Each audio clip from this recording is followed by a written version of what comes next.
Alright. Hello everyone, welcome back to our channel. So today we want to say something about the perceiving aspect of FE and TE. So we want to say that for FE and TE, they are able to read others' response, emotional response, or able to read others' actions. The muscle movement or like the word or like something more concrete. But for FE, they are able to read the state, the emotion, the whole package, a more holistic view of a person. So we want to talk about one example that we saw.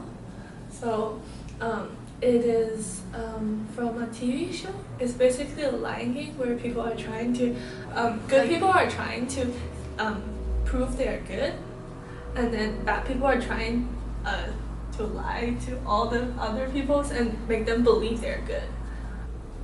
So there's one obvious FE user in a game, and then her argument is basically based on how she knows the person's, how the person acted last game comparing to this game. So suppose that people is lying last game, is a bad guy last game, and then his state is different from the last game. Then she said, oh, then I think you are more relaxed, you are more, you behave differently. So I think you might have a different role this time. Yeah. Her whole argument is based on this, and then she believes this is a valid thing. While for the TA user, regardless of what the states the people is, he will always tackle the logical weakness, or like the action, or like the behavior. Like suppose number 5 said something bad about number 6, and then if he would judge this action, he would judge like why you are attacking number 6, instead of saying something like, oh, what you are trying to do. He's not. Yeah.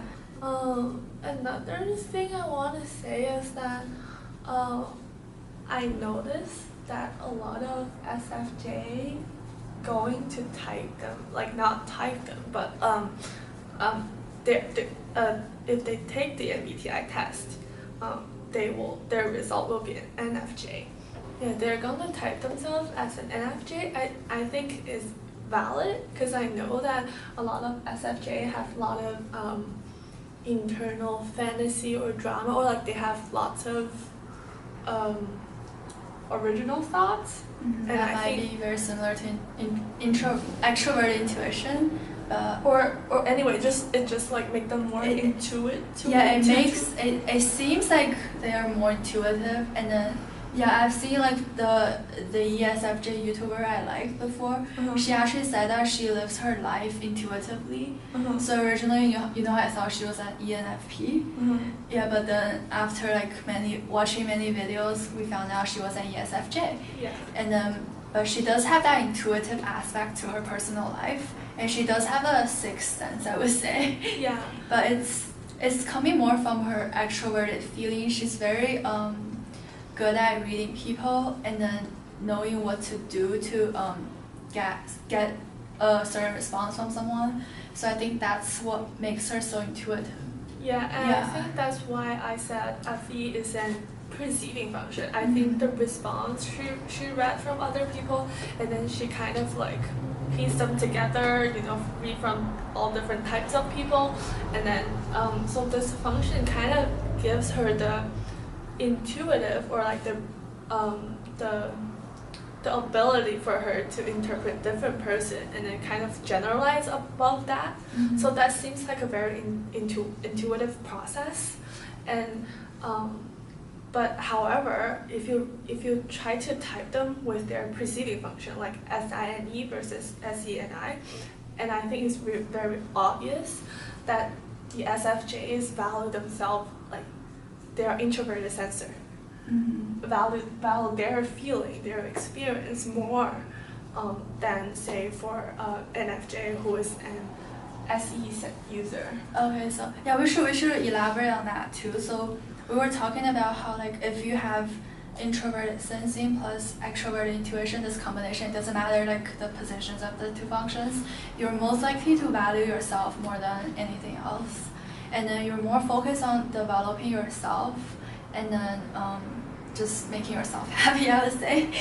Yeah. And then, whereas if you have introverted intuition and extroverted sensing, then you're more connected to the world and you see how the world is going to go, and then you kind of, yeah, you're just more blending with the environment, I feel like. Yeah, I think for extroverted sensor, they try not to interpret the environment. While for any user like us, we notice that we have this whole filter about the world that sometimes I don't think I'm reading the right thing. Like I'm not reading it right. It's not like I'm not interpreting it right. So I think a lot of times maybe I see something is red, but I see it's more orangeish. Or that's what the filter I'm talking about. And for someone who have SI, then your personal experience, your feeling, what things you used to, is more important because you got that information. Like you notice that information around you. It's not saying like you value yourself more or you're more selfish or something. It's just saying that you're more likely to perceive that. Yeah. Since you know what you're feeling, then you know the difference, and then you take it as an information, right? Yeah. But for SE users, they might pay more attention to the action, to the surrounding, to the environment, and that's what matters to them. And then I feel like they don't live in the present. They're always in the future. I feel like my conversation with them is never about the present. It's always about the future. It's about something else. Yeah. And then I think, yeah. But as for SFJ users, I feel like my conversation with them would be more. It would be more personal. Like there's it's more personal. It's more. I feel like I do like their FE because they're very interesting people, and then I do connect with them through very personal connection, I feel like. And one personal note, I think I know a lot of people type Carl Jung as an INFJ, and then I can see why, because he's definitely a TIFE user. That's very prominent, and then I think he's definitely an intuition type of person. But however, I think he might be a very intuitive oriented INTP.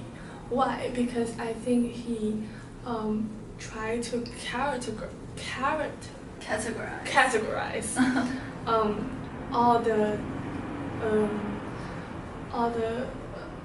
the terms, or he has this whole internal logic system inside him. Oh, he's speaking his own language, kind of thing. Yeah, he's speaking his own language, and I think that ability is more like an SINE user.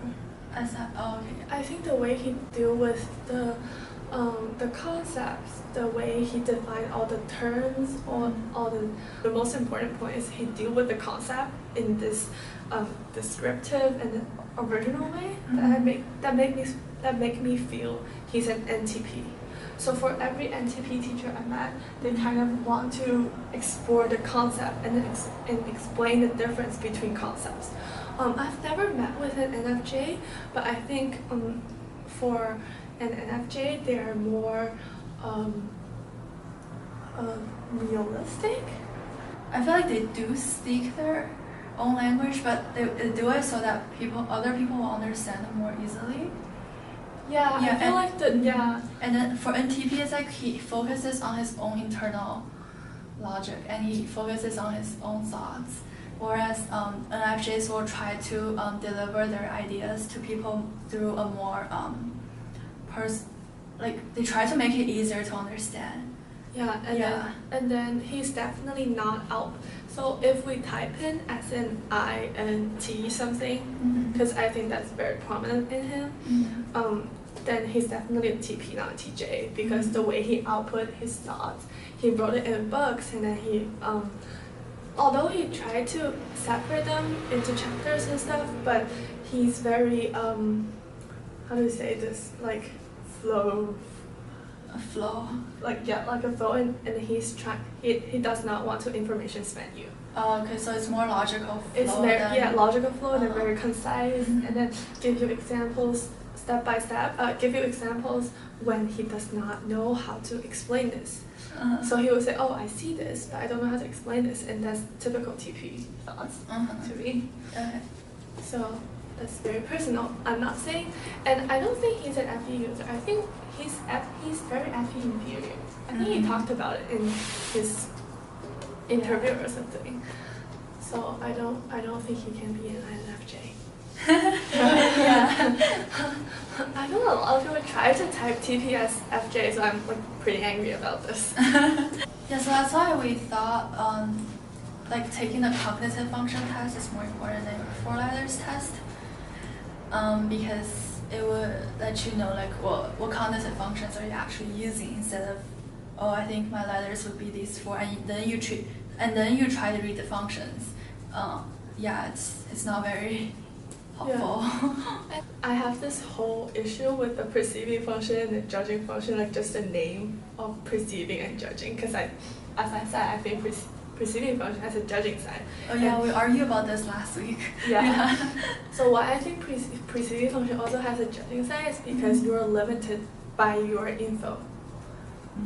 So if you have an information filter, then she thinks it's pretty much like a judging function because you choose what you see, and then she thinks that part is pretty judging. Like, and then so like example of, what was the example that you wanted to talk about? Like which I don't function? remember. I can just make up the example. So suppose I go to a bakery. I had this bread before. I have this puffy taro bread, and I really like it.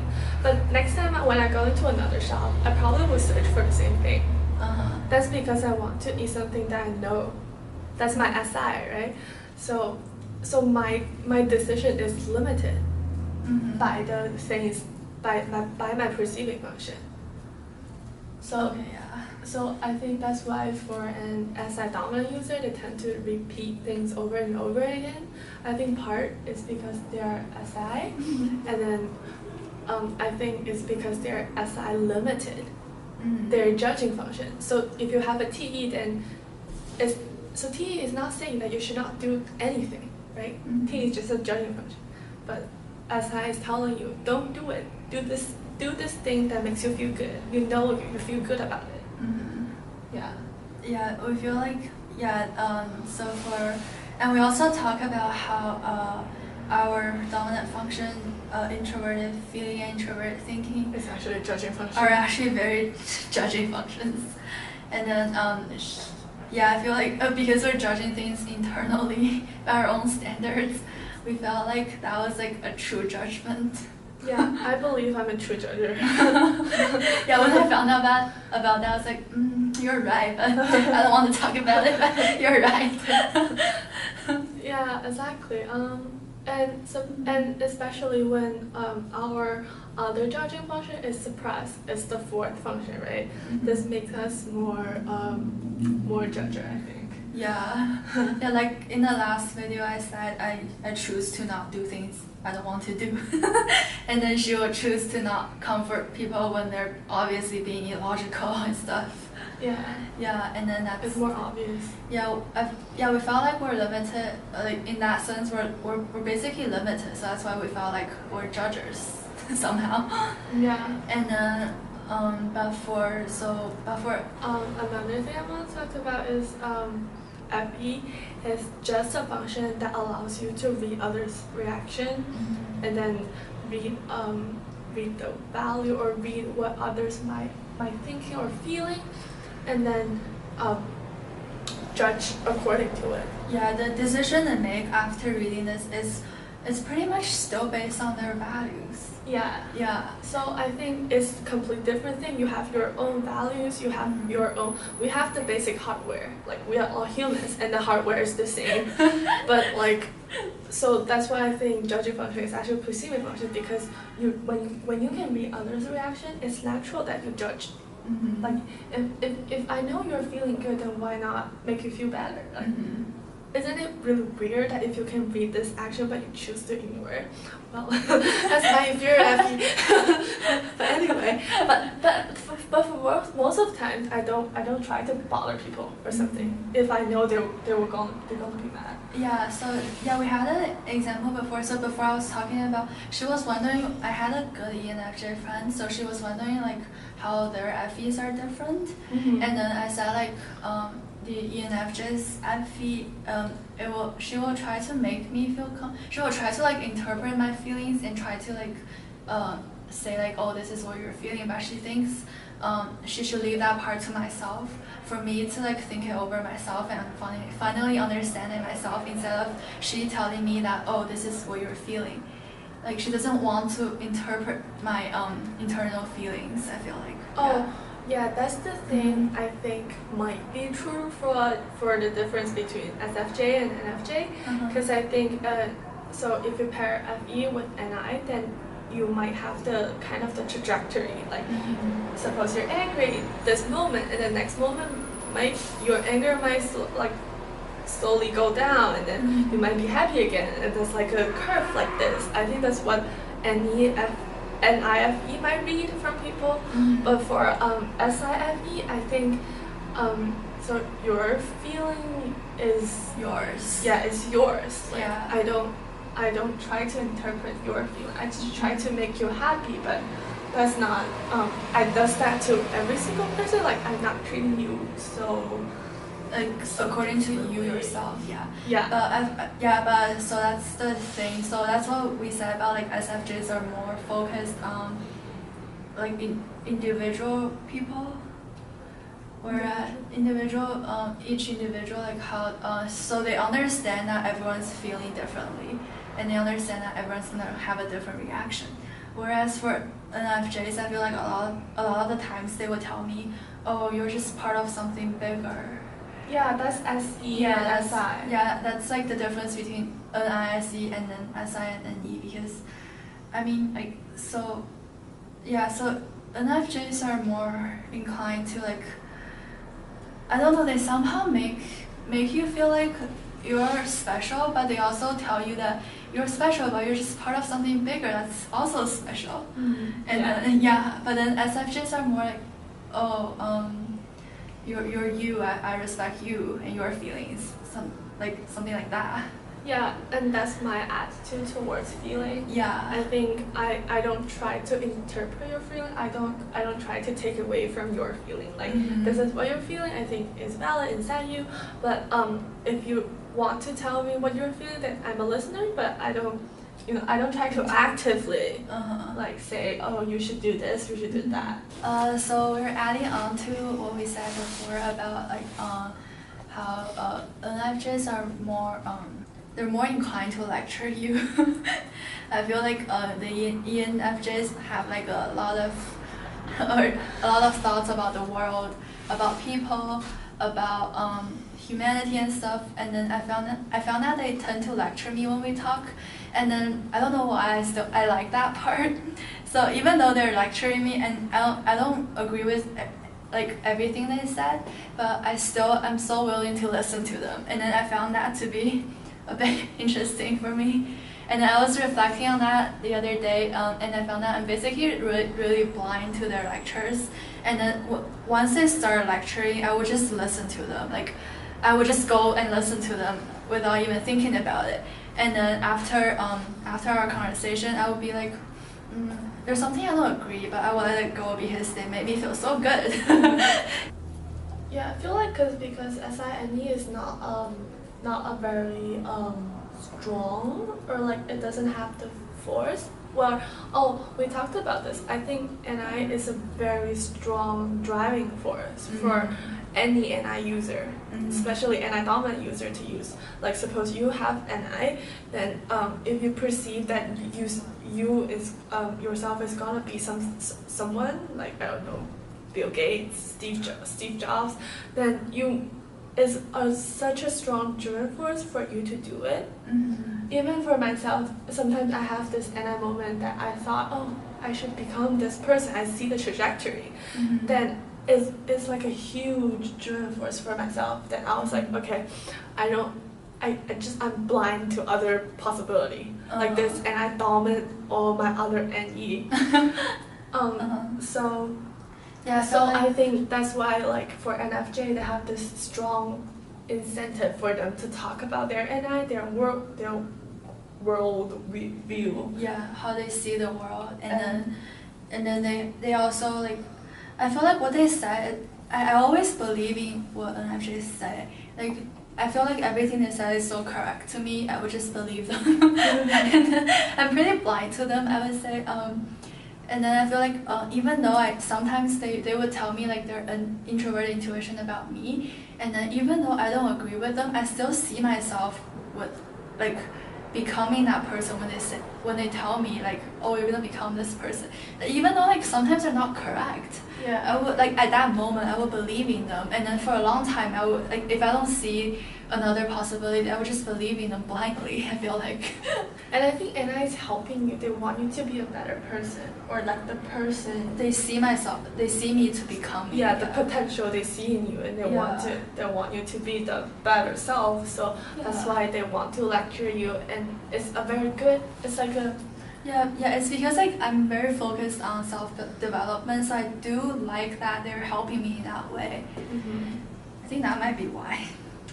I think that's partially why SFJs are such interesting person, because they have NE and they have SI and they have FE. So this combination makes them to kind of dream or like wonder about how other people will react to this reaction.